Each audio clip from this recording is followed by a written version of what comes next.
Hi everyone, this is William from the Headphone Experience, and I'm here tonight with my full review of the Cleer Audio NEXT headphone. And this was loaned to me for review by Cleer Audio, and they are out of San Diego, California.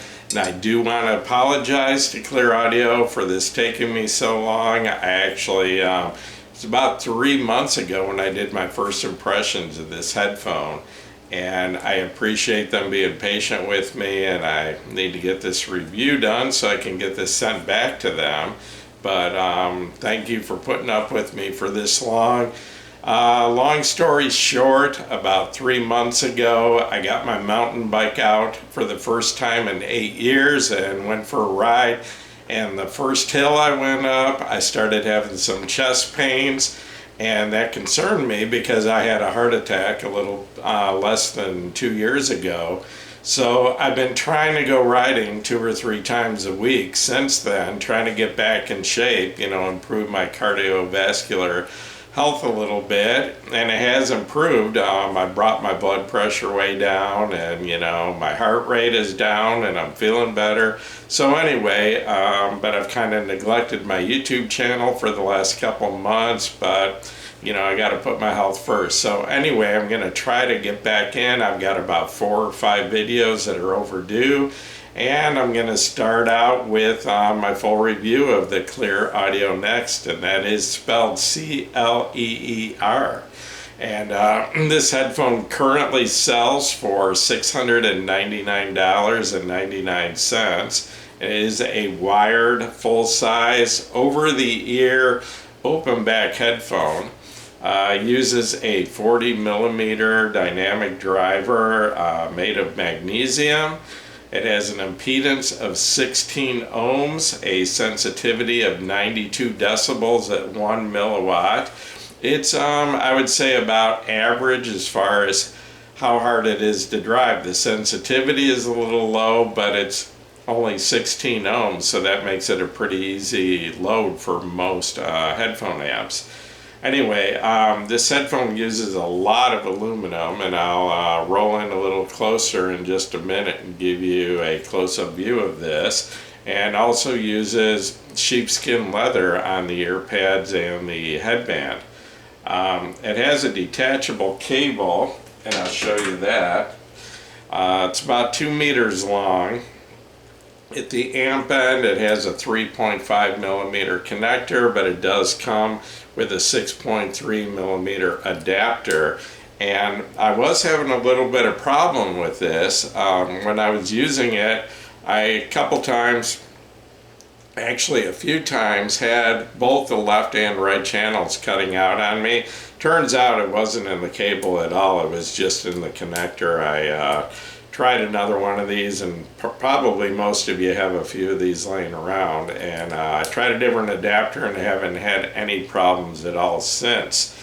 The connectors at the headphone end are called LEMO, or L-E-M-O connections, and I haven't reviewed a headphone that used these before, so I don't have any other cables that will work with this headphone, and this one is single-ended, so I had to do all my review, all my listening from the single-ended output of my different amps, and I'll talk about that in a few minutes, which amps I used in reviewing this headphone.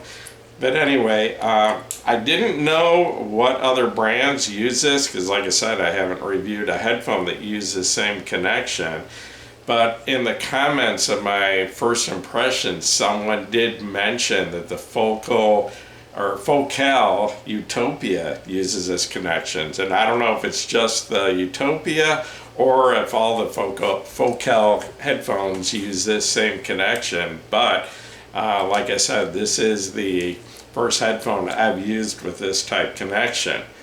I also wanted to point this out. This headphone comes with a really nice leather case, and this is genuine leather.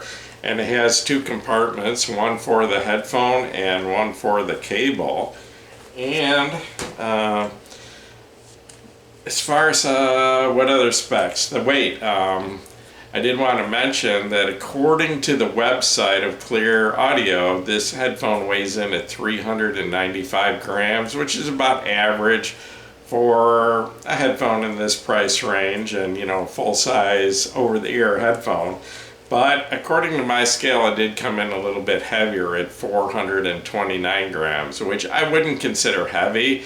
It's maybe a little bit above average compared to the other headphones I did compare it to, but you know, I mean, I don't really consider a headphone heavy until you get up to 500 grams. Even I've reviewed a couple headphones over 600 grams. And weight has never really been an issue to me. Heavy headphones just don't bother me, but they do bother some people. I've heard people complain about getting a sore neck from wearing heavy headphones too long. What bothers me more is if they have too much clamping pressure. I've got an issue with TMJ, mostly on the right side, but right in front of my ear, in my jaw there. And if a headphone has too much clamping pressure, that can cause me a lot more discomfort than the headphone being heavy. But anyway, the build quality of this headphone is absolutely outstanding. I haven't seen another headphone at this price range that is built the way this is, and you know, the materials, all that. I mean, first of all, the build quality is excellent. I don't see any, you know, any defects or anything that isn't precise on this headphone. And the materials, I will roll in a little closer here and show it to you.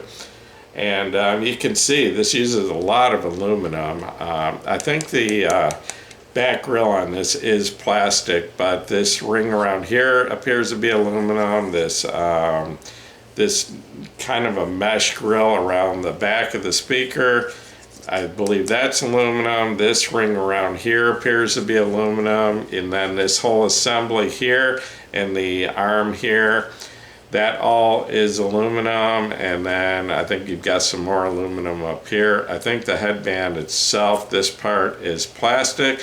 You can see how it slides in and out to adjust the size, and it's very easy to adjust, but it sticks well enough that it doesn't change on its own. But if you're going to share this headphone, it's real quick to adjust, where some headphones take a little bit of time. The ear cups do swivel this way, and I don't think, yeah, it looks like there's a little bit of taper to the ear pads. And I did mention earlier that the ear pads are made of real sheepskin leather, and they use memory foam inside and are very comfortable. And so anyway, you've got swivel this way and swivel this way, so the headphones do seal up real well against or around your ears. And the headband itself up here, this is also covered with sheepskin leather. And these headphones, not only are they very well built, and I did want to point this out, that the headphone or the cable connection is on the back of the ear cups, which I've never seen before. And I know I got them on right because they don't fit if you put them the other way, but it also says there's an arrow right there that shows you this is the right ear cup, which means that that does put the cable connections in back. And as I started to say a minute ago, besides from being really well built, they're actually very comfortable. I can wear these for hours without any physical fatigue. And as far as the cable coming out the back, it really hasn't been an issue at all. Because it does angle forward a little bit, so it does lay down on my shoulder, and I haven't ever had any problems with the cable being stiff and jamming into my shoulder or anything like that. So getting into my actual review, my source was mostly CDs. I did run one of my amps off of my computer, which I'm using Windows 10 Medium Player, and playing CDs that are ripped in WAV format, which is a lossless format, similar to FLAC. But anyway, but most of my listening was done with a Cambridge Audio CD player used as a transport only. And I did want to mention also that my clean power was provided by Core Power Technologies, where all my equipment is plugged into that. Before, in between my wall outlet and all my equipment is the Core Power Technologies power conditioner. And as far as DACs, I used 4 different DACs, I think. I used the Topping E50, which I'm currently reviewing, the Topping D70S MQA version, which is one of my favorite DACs, the Audio GD R8 MK2, which is my reference DAC at this point, and that is an R2R DAC. Excuse me just a second.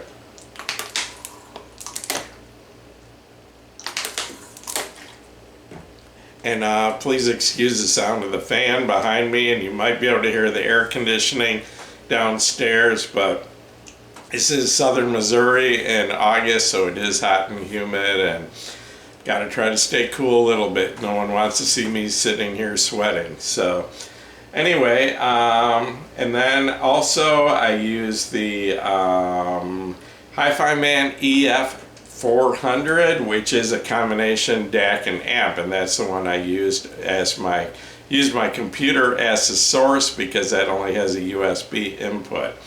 And then as far as amps, like I mentioned, the Hi-Fi Man EF400, the Topping L50 stacked with the E50 DAC, the Audio GD Master 9 stacked with the Audio GD R8 MK2 DAC, the Felix Audio Echo, which is an OTL tube amp, and the LSA Hyperdrive 2, which is a hybrid tube amp, and you can see it in the picture on the monitor behind me. Okay, getting into the sound.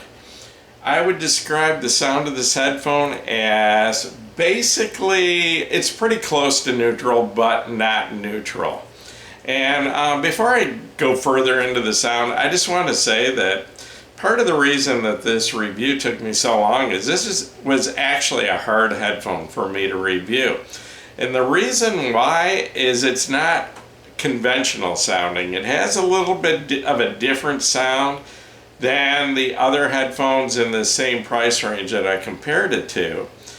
But the fact is, I really like it. I really do enjoy it. So it took me a while and a lot of listening and a lot of comparing to figure out exactly how it was different and why I liked it, because it didn't come across as perfect to me at first, but I still liked it. It was a lot like when I reviewed the ZMF, the Verite. When I first listened to that, it just didn't sound like other headphones I had heard, but the more I listened to it, the more I liked it, and it turns out that now it's one of my favorite headphones. And this is kind of the same way, it just had a different sound. So anyway, back to my description.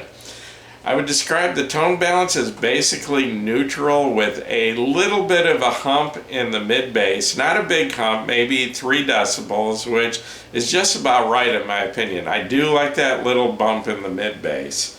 The extension, well, I'll get back to that. Also, I'm hearing, as far as comparing it to neutral, I'm hearing a bit of a bump in the upper mid-range and treble. This headphone actually has a very forward upper mid-range and lower treble. Not the mid or upper treble, but upper mid-range to lower treble. There is a bit of a bump, and that part of the tone balance is very forward, very pronounced on this headphone. Getting into, well, I kind of lost my place. I've got some notes. Sometimes I do lose my place. I'll start with the sub bass. My description of the sub bass is it extends well, but it's not emphasized. It doesn't have a lot of weight to the sub bass, but it is there. It's not lacking.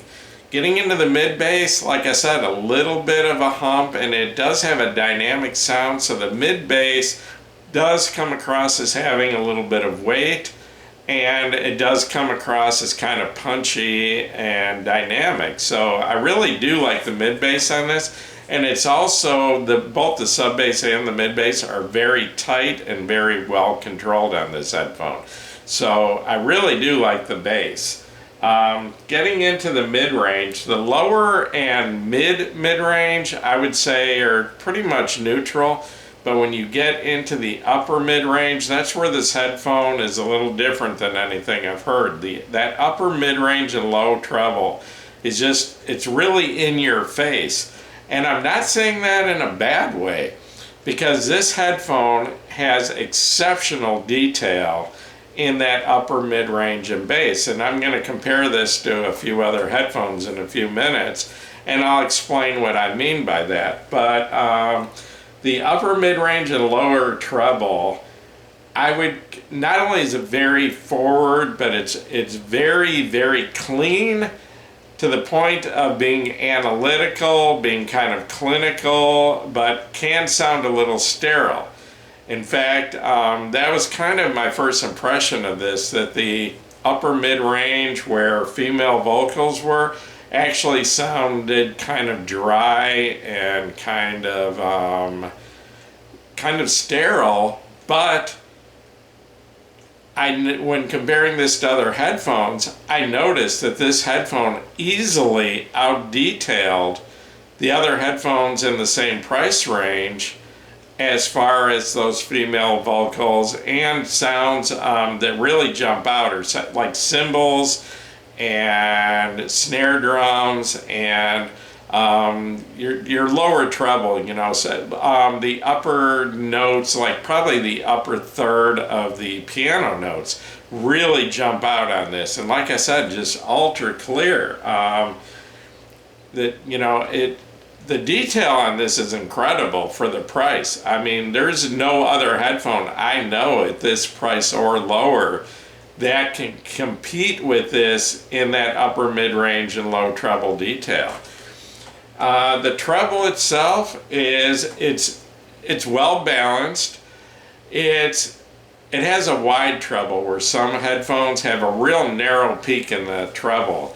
There's some headphones that I've heard that just have one peak right where cymbals are at to make the cymbals stand out, but above that it rolls off real quick, and you know, the small bells and chimes and things like that just kind of, they're there but they're way off in the distance.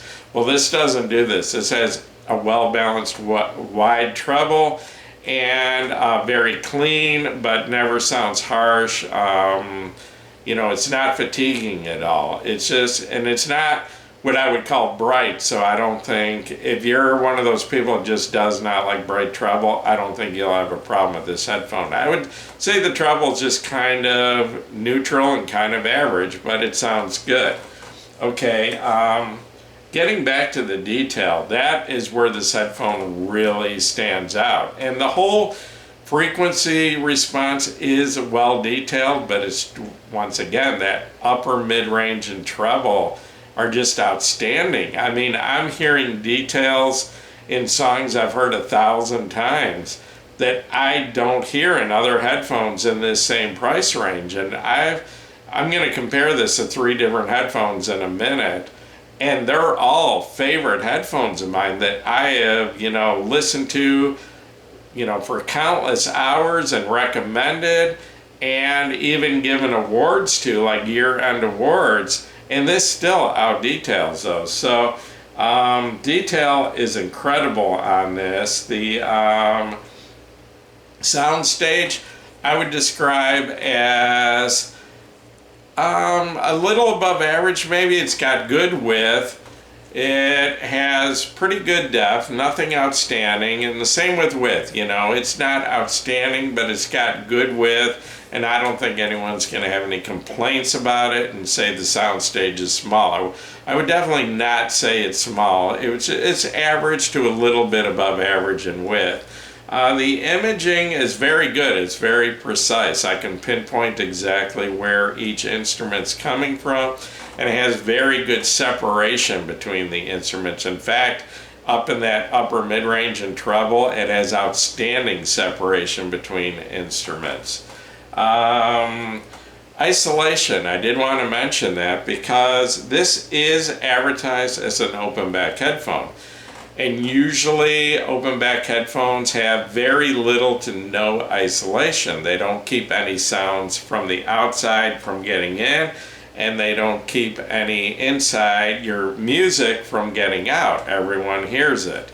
Well, these do have a little bit of isolation. They actually keep a little bit of the outside sound out, and not a whole lot of sound leaks from these. I mean, a little more than a closed back headphone, but not near as much as some of the open back headphones I've listened to. So I would actually consider this more of a semi-open back, or maybe you want to call it a semi-closed back, but it doesn't leak a whole lot. But I did notice when I'm listening, if I put my hands over the grill, it does make a slight change to the sound. So there is some opening in there, but it doesn't make near as drastic of sound differences if I put my hands over, say, a Hi-Fi Man open back headphone. It's just a small difference, and the sound stage also collapses if I cover it with my hands. Excuse me again. Anyway, the dynamics on this headphone are very good. It's got a very punchy sound, but not overly so, not to the point of sound being fatiguing. But especially in the mid-bass, I notice it's got good dynamics and a very tight mid-bass with good punch to it. And some headphones, if they're, some really dynamic headphones can actually be fatiguing. I haven't experienced that with these. Okay, there is a bit of a drawback, or a kind of an exchange, a trade-off. Okay, because of the upper mids being, they're on the cool side, they're on the dry side, but extremely detailed. And like I said, I guess the best words to describe the upper mids and treble would be analytical. But a lot of people look at analytical as being a bad thing. And basically analytical just means that it's extremely detailed. But sometimes there's trade-offs. Extremely detailed can be fatiguing, and also extremely detailed up in that frequency range can bring out sibilance. And I did watch a few reviews from other reviewers of the same headphone, and a couple of them described this headphone as being a bit sibilant. Not to the point where it was really, where they disliked it, but I listen to a lot of different music with this, and when I do my reviews, it's kind of a combination of different types of rock, pop, acoustic, a little bit of orchestral music thrown in. And what I noticed is I don't think these headphones actually sound sibilant on their own, but because those frequencies are very forward, if the recording has some sibilance in it, and for those of you newer into headphones, sibilance would be like an S sound, like a hiss on the end of some notes, especially on vocals. It's very common on female vocals where you get kind of a S on the end of each word or each note. And these headphones, if it's in the recording, they will bring it out and you will notice it, but I don't think they're actually creating sibilance on their own. It's revealing what's in the recording. Okay, I do want to do a brief comparison to a few other headphones. The first is the Hi-Fi Man Ananda Stealth, and I did last year, my end of the year awards gave the Ananda Stealth my #1 spot in headphones under $1,000. And comparing this to the Ananda Stealth, they do have quite a bit different sound. And I would say the biggest difference is the Ananda Stealth has a very warm, very rich, very liquid upper mid range, which is very opposite from this. And I really do like the Ananda Stealth for that reason. I love that rich, thick mid-range that makes female vocals sound, just gives them a rich, almost seductive sound, and I really enjoy that. Okay, this doesn't sound like that. This is a lot colder and a lot drier, but this actually out details the Ananda Stealth in the upper mids and low treble by a substantial amount. And I was really surprised by that, because I consider the Ananda Stealth to be a very detailed headphone. And this easily out details the Ananda Stealth in that upper mid-range and treble. If I go from the Ananda Stealth to this headphone, if I've got them both hooked up, playing the same thing, and switch, if I go from the Ananda Stealth to this, for the first couple minutes, this headphone, especially female vocals is where I notice a difference, just has a drier, colder, thinner sound, which at first I don't really like. But after a couple minutes, I guess my brain just makes the adjustment, and I've found that to be the case with most headphones. And after a couple minutes, I really start enjoying it, and I like it. It's got that extra detail. I hear every little texture in voices. Okay, but then if I go from this headphone back to the Ananda Stealth actually sounds veiled. It actually sounds like it's lacking detail in that upper mid-range and treble. Female vocals sound a lot more distant, and I'm not hearing all the texture and the nuances in the voices that I hear with this headphone. But once again, if I listen to the Ananda Stealth for a few minutes, my brain makes the adjustment, and I enjoy that one very much. So I'm not going to tell you this headphone is better than the Ananda Stealth. It's just different. And both headphones, after listening to them for a couple minutes, I enjoy both of them very much, but it's a different sound. So I guess it depends a little bit on what I want to listen to, and if I'm looking for that analytical, every last detail sound, or if I want something that's a little more laid back and a little less revealing faults, or less than perfect recordings. The Ananda Stealth does go a little bit deeper into the sub bass than this does, but this has a little more punch in the mid bass. Also, the Ananda Stealth has a little bit brighter treble, a little more sparkle to it. One of my last comparisons I was listening to this CD. It's by Tori Amos. It's pretty old. It's probably 25 years old. But anyway, which track is it? The third track, Silent All These Years. Okay, 38 seconds into that song, it starts a series of little ting sounds, just really high-pitched, off in the background, kind of more off to the right than the left, but that might be my hearing. But it's just this real faint ting, real high-pitched. And the Ananda Stealth that comes out clearer and more pronounced and has more sparkle to it than on this headphone or any of the other two that I compared to it.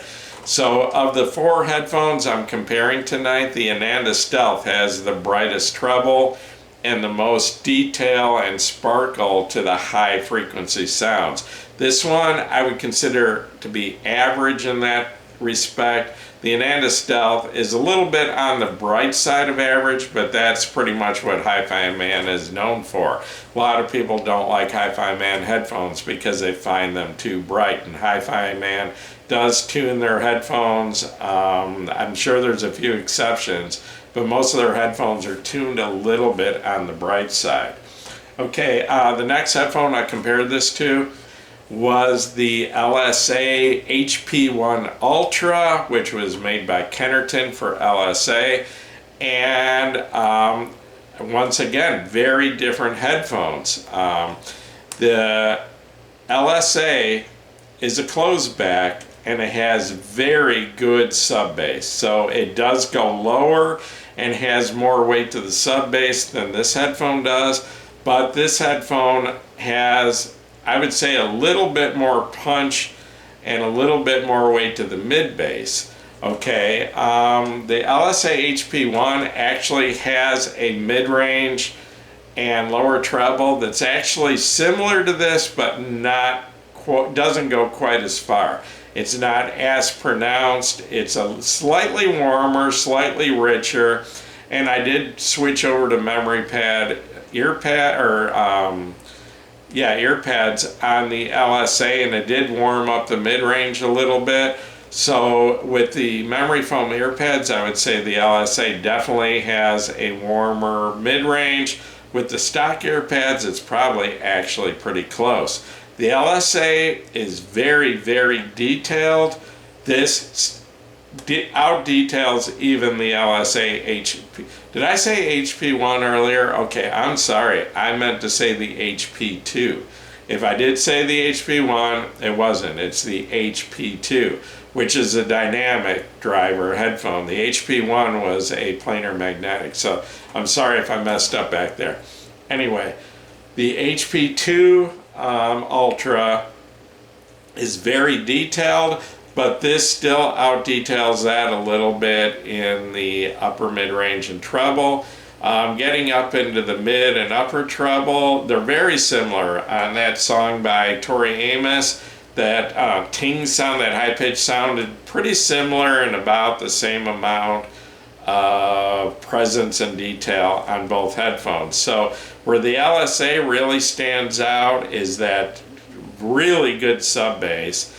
The LSA is a closed back but still has a very wide sound stage, and I would say they're both about the same. Once again though, this headphone does have more detail in the upper mid-range than even that LSA. The LSA, I would say, is a little bit more evenly balanced than this headphone, where this is a little bit more extreme as far as that forward mid-range.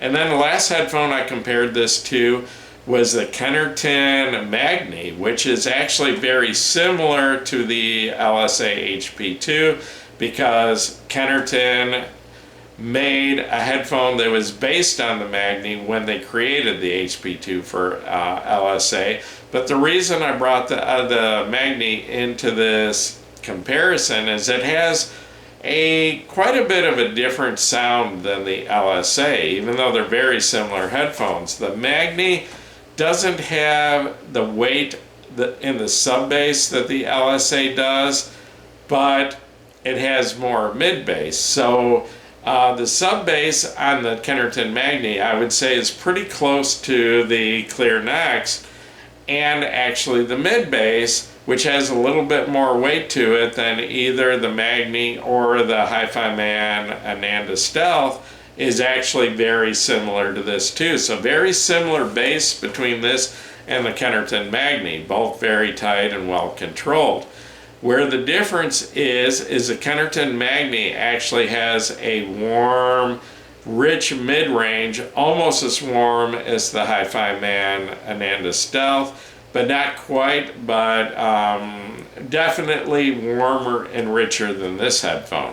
And then getting into the treble, the Magni has a little bit of a roll-off in the treble. Of the four headphones I've discussed tonight, I would say the Magni is probably, I wouldn't call it dark, but it's the least bright of the four.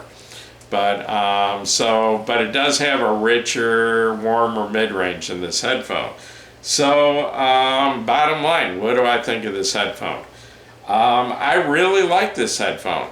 It had a few issues that took me a little while to get used to. Like I said, if I jump from the Hi-Fi Man Ananda Stealth to this, for a few minutes it sounds kind of thin in that upper mid-range and kind of dry, and it just lacks richness. It lacks that liquid sound that the Ananda Stealth has, but I quickly adjust to it, and I appreciate all that extra detail I'm getting. Like I said, if I jump from this back to the Ananda actually sounds veiled and lacking detail.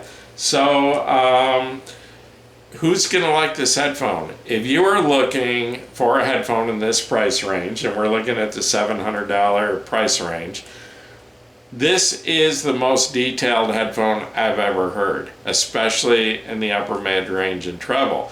But it is definitely on the analytical side.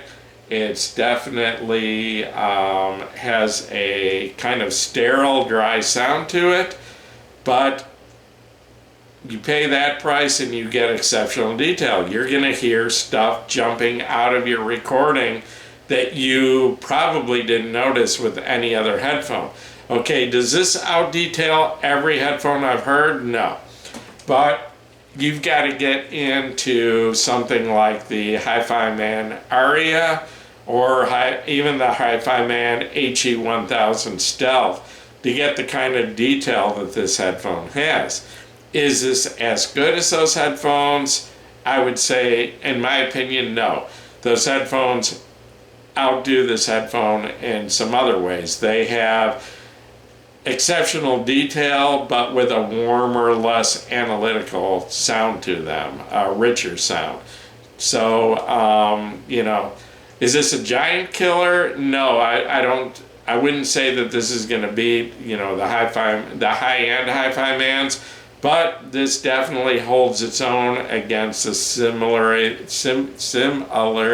can't say that word right now, the Ananda Stealth of the same similar price. So anyway, is this my favorite headphone at this price range? I can't say it's my favorite, but it definitely ranks up there with my previous favorites and my current favorites. The Hi-Fi Man Ananda Stealth, the LSA HP2 Ultra, the Kennerton Magni are all favorite headphones of mine in this price range, and I think this ranks right up there with them among my favorites. I'm not saying it's better, I'm not saying it's worse, I'm saying it's different. It's just a different flavor, a different taste. So, you know, I guess I'm hoping that my description of the way it sounds will help you decide whether this is the right headphone for you, because every headphone of every price, there is no best headphone. It depends on the person and their personal taste. It's subjective. So anyway, but some of you are going to love this headphone, and you need to give it some serious consideration. The build quality is just outstanding. I mean, compared to like the Hi-Fi Man Ananda, the build quality on this is, you know, just way, way beyond. I mean, Hi-Fi Man's still using synthetic leather on their ear pads and stuff. That might be, you know, there may be another reason for that, but and nothing against Hi-Fi Man. I love Hi-Fi Man headphones, but they use a lot of plastic, and they just don't, their build quality is fine. They just don't use expensive materials, you know, like all the aluminum and sheepskin leather on this. The Kennertons are very well built too. Those two headphones that I compared are basically wooden cup closed back headphones and very nice quality, but I haven't seen a headphone at $700 that has the quality parts that this one does. And very interesting sound, and once I've listened to this for a few minutes and my brain adjusts a little bit to that forward upper mids, I really do like it. I enjoy listening to this headphone, and when I listen, I can listen to music that I've heard 1,000 times, and I'm hearing instruments stand out and jump out and get my attention the way I haven't heard on other headphones at this price. So yeah, I recommend it. It's not for everybody, but I do definitely recommend this headphone. So that's it. I'm going to wrap up this review. Once again, this is William from the Headphone Experience. If this video has helped you, please give me a thumbs up. Please subscribe to my YouTube channel. And I watched my first impressions video just right before I shot this, And I noticed that 3 months ago when I did that, I mentioned the Headphone Experience on Facebook was up to 22.9 thousand members. Well, we're now up to 24.9 thousand. So the Headphone Experience on Facebook has grown by 2,000 members in the last 3 months. So hoping you all join us over there. And once again, this is William, and I appreciate you watching my video. Thanks.